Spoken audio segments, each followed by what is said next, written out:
Dimanche, ce sont 55 concurrents qui ont pu prendre la mer. Cette 16e édition de la Transat Jacques Vabre Normandie-Le Havre est partie en offrant un superbe spectacle en baie de Seine. Les 5 trimarans géants de la classe ultime ont rapidement pris la poudre d'escampette sur un bord direct vers le large pour sortir de la Manche dans la prochaine nuit, puis mettre le cap au sud. Ce sont les seuls concurrents qui, grâce à leur très haute vitesse, vont pouvoir traverser le golfe de Gascogne suffisamment rapidement pour éviter l'énorme coup de tabac du milieu de semaine prochaine.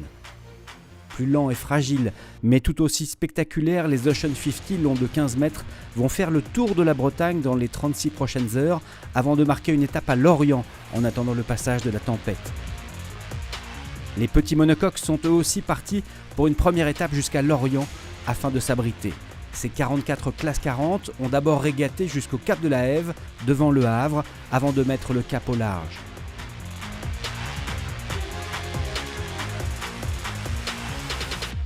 Voilà, c'est parti. Après un parcours côtier vraiment chaud. Des passages de bouée parfois compliqués qui ont causé quelques collisions. Certains équipages comme celui de Cédric Chateau, Guillaume Pirouel ont dû revenir à terre et se lancer dans de lourdes réparations afin de peut-être prendre le départ de la deuxième étape.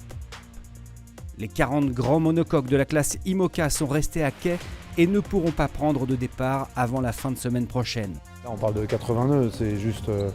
là, c'est des déferlantes, enfin, à part pour faire mourir les gens, il n'y a pas d'autre intérêt d'être en mer. Il faudra ronger son frein jusqu'au week-end prochain pour les voir prendre la mer.